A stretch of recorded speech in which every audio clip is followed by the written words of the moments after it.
Hello students, welcome to the channel.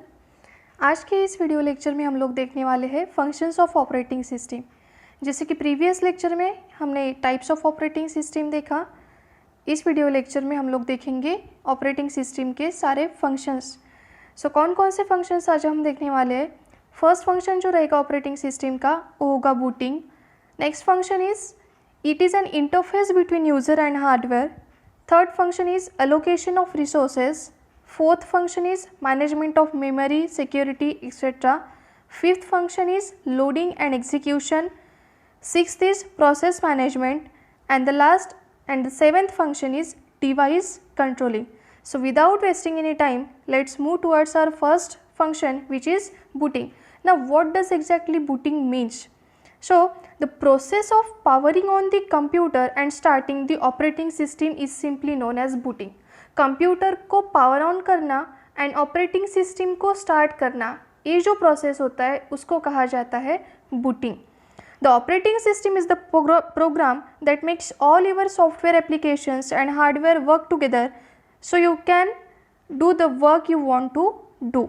मतलब operating system क्या करता है कि आपके सॉफ्टवेयर एप्लीकेशंस और हार्डवेयर को एक दूसरे के साथ वर्क करने के लिए एनेबल करता है, सो दैट आपको सिस्टम के साथ जो कुछ भी इंटरेक्शन करना है, सिस्टम पे आपको जो कुछ भी वर्क करना है वो आप इजीली कर सको।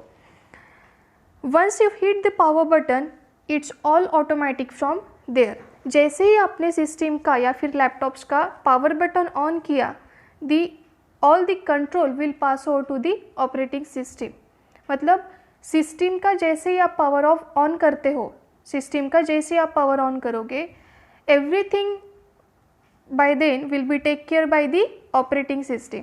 उसके बाद जो सारी चीज़ें होती है सिस्टम की, वो सब की जाती है वाया ऑपरेटिंग नहीं होगा, क्योंकि बूटिंग के लिए जो मेन सॉफ्टवेयर आपको लगता है वो होता है operating system. Booting is basically what it is the process of powering on the computer and starting the operating system. जब तक ऑपरेटिंग सिस्टम आपके सिस्टम में या फिर लैपटॉप्स में इंस्टॉल नहीं होगा, तब तक सिस्टम का बूटिंग प्रोसेस ही नहीं होता है।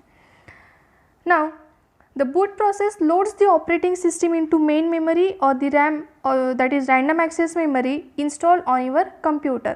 Boot process क्या करता है? सबसे पहले जैसे ही आपने सिस्टम का पावर ऑन किया, तो सबसे पहले ऑपरेटिंग सिस्टम को मेन मेमोरी में या फिर रैम में इंस्टॉल मतलब लोड किया जाता है, ठीक है, और वहाँ से फिर आपका सिस्टम स्टार्ट करता है वर्किंग करना। The next function is it is an interface between user and hardware, and in that the first point is an OS provides an interface between user and machine, as we already seen in our first video lecture which was introduction of operating system। तो उस video लेक्चर में हम लोगों ने देखा था कि ऑपरेटिंग सिस्टम कैसे इंटरफेस होता है between user and computer system. उसमें बेसिक स्ट्रक्चर ऑफ कंप्यूटर में हम लोगों ने डिस्कस किया था कि सबसे पहले सबसे इनरमोस्ट लेयर होता है आपका कंप्यूटर हार्डवेयर। कंप्यूटर हार्डवेयर के जस्ट ऊपर इंस्टॉल किया होता है operating system, and operating system के ऊपर फिर आपके सिस्टम और एप्लीकेशन प्रोग्राम्स होते हैं। अगर किसी भी यूज़र को कंप्यूटर के साथ डील करना है, मतलब अल्टीमेटली कंप्यूटर हार्डवेयर के साथ डील करना है, तो ऑपरेटिंग सिस्टम का होना ज़रूरी होता है। That's why it is the second function of operating system. The interface can be a graphical user interface, that is GUI, or it can be a CLI, that is command line interface. अभी operating system आपको interface दो तरीके से provide करता है। First तरीका है graphical user interface. एक तो ग्राफिकल यूज़र इंटरफेस आपको प्रोवाइड करेगा, जो कि आजकल के जो सिस्टम्स हैं उन सारे सिस्टम्स पे ग्राफिकल यूज़र इंटरफेस ही हम लोग यूज़ करते हैं। और सेकेंड टाइप ऑफ इंटरफेस होता है कमांड लाइन इंटरफेस। ये पुराने ज़माने में थे, जब ग्राफिक्स डेवलप होने के थे, तब हम लोगों ने कमांड लाइन इंटरफेसेस भी यूज़ किए हैं। कमांड लाइन इंटरफेसेस पे सब कुछ जो सिस्टम के साथ आपको कुछ भी अगर इंटरेक्शन करना है, वो सारा इंटरेक्शन आपको कमांड्स के थ्रू करना पड़ता था, क्योंकि तब ग्राफिक्स का डेवलपमेंट होने का था। सो इस तरीके से OS is an interface between user and the hardware. It provides you the interface to deal with the computer system easily. Now the next functionality of operating system is allocation of resources. The operating system ensures the proper use of all resources available by deciding which resource to be used by whom for how much time. System के पास resources limited amount में ही present होते हैं, unlimited resources system के पास नहीं है। तो अभी limited resources है तो उसका इफ़िशिएंट वे में उसको यूज़ करना आपको पड़ता है।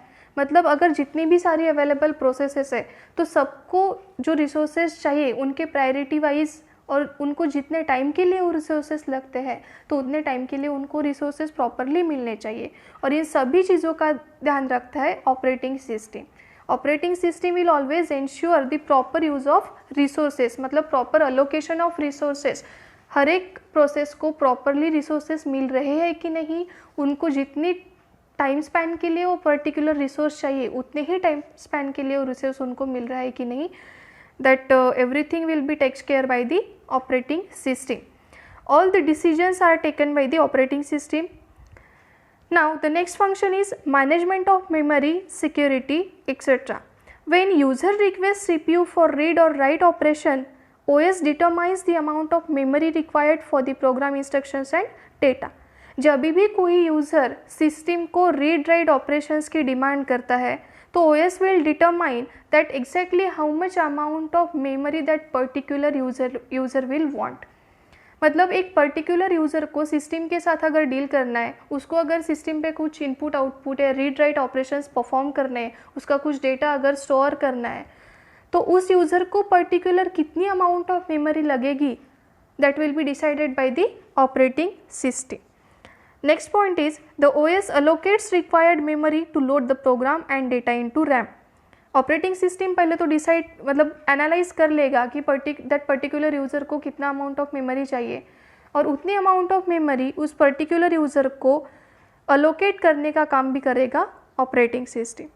When program terminates its memory area is free and the same memory area is allotted for the other programs. और जब भी उस यूज़र का सिस्टम के साथ इंटरेक्शन ख़त्म हो जाता है, जब भी एक आधे प्रोग्राम का टर्मिनेशन हो जाता है, तो उस प्रोग्राम ने जितनी भी मेमोरी एक्वायर्ड करके रखी थी वो मेमोरी फ्री करने का काम करता है operating system, and that same memory will then be used by some other programs. Next point is the operating system uses password protection to protect user data and similar other techniques. It also prevents unauthorized access to programs and user data. Operating system आपके computer system को security provide करने का भी काम करता है. आपकी जो कुछ भी इंफॉर्मेशन अवेलेबल होगी सिस्टम पे, जो कुछ भी इम्पोर्टेंट डेटा होगा, सो उस सारे डेटा को, उस इंफॉर्मेशन को प्रोटेक्शन प्रोवाइड करता है पासवर्ड्स के थ्रू आपका ऑपरेटिंग सिस्टम. अनऑथोराइज एक्सेस आपके प्रिवेंट करने का काम भी करता है operating system. The next functionality of operating system is loading and execution. In that the operating system is responsible for execution of all types of programs, whether it be user programs or system programs. System में, computer system में, चाहे वो application programs हो या चाहे system programmes हो, हर एक programme को लोड करना, मेन मेमोरी में लोड करना या फिर रैम में लोड करना और उनका प्रॉपर एग्जीक्यूशन करना, ये भी फंक्शन कैरी आउट किया जाता है ऑपरेटिंग सिस्टम से. Operating system will take care of loading and execution of your system or application programs. Next point is the operating system utilize various resources available for the efficient running of all types of functionalities. जो कुछ भी programmes आपको system में execute करने हो, चाहे वो application programs हो या फिर सिस्टम प्रोग्राम्स हो, तो हर एक प्रोग्राम के एग्जीक्यूशन के लिए जो कुछ भी सिस्टम के रिसोर्सेज आपको लगते हैं वो रिसोर्सेज आपको प्रोवाइड करने का काम भी करता है operating system. The next function of operating system is process management.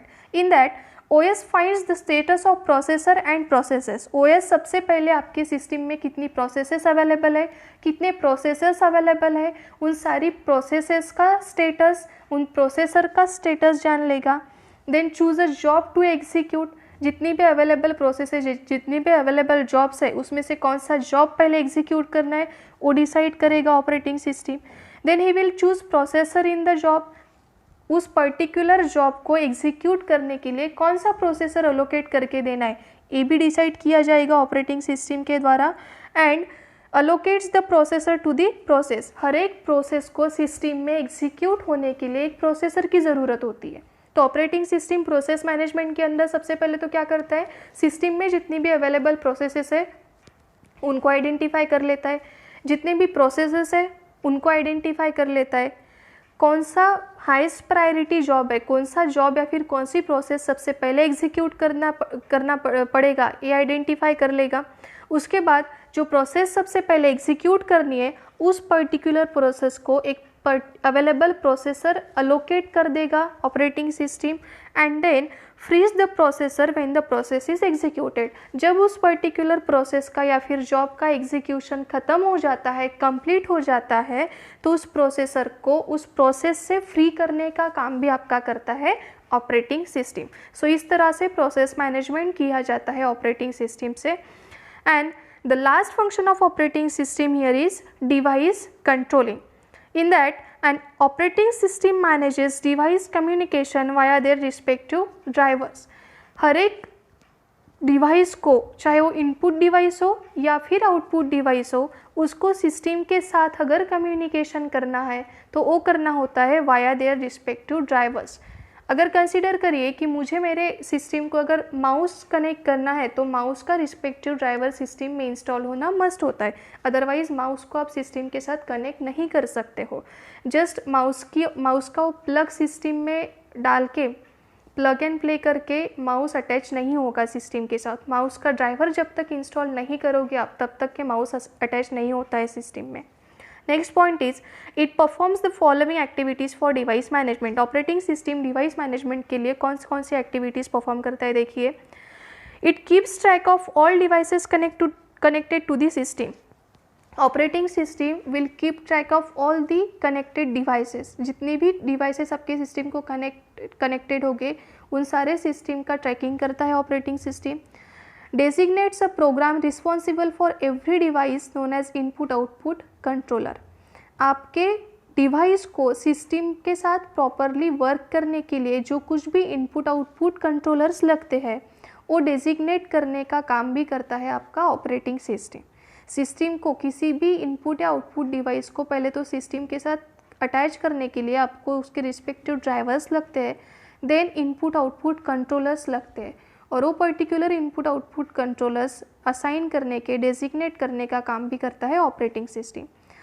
It also decides which process gets access to a certain device and for how long. System में से कौन सी प्रोसेस एक आधा पर्टिकुलर डिवाइस एक्सेस करेगा and वो particular process वो particular device कितने टाइम के लिए एक्सेस करेगा, this is also decided by the operating system. And then allocates device in an effective and efficient way। जितने भी सिस्टम के साथ कनेक्टेड डिवाइसेस है उनको इफ़िशियंट एंड इफ़ेक्टिव मैनर में, इफ़ेक्टिव वे में अलोकेट करने का काम भी करेगा आपका operating system. And the last point in device controlling is OS also deallocates devices when they are no longer required. Suppose कोई एक आउटपुट डिवाइस आपने सिस्टम के साथ अटैच किया और उसका वर्किंग, उसका नीड जब ख़त्म हो जाता है वो आउटपुट डिवाइस का, तो उस आउटपुट डिवाइस को सिस्टम से डिटैच करने का काम, डीअलोकेट करने का काम भी करेगा आपका ऑपरेटिंग सिस्टम।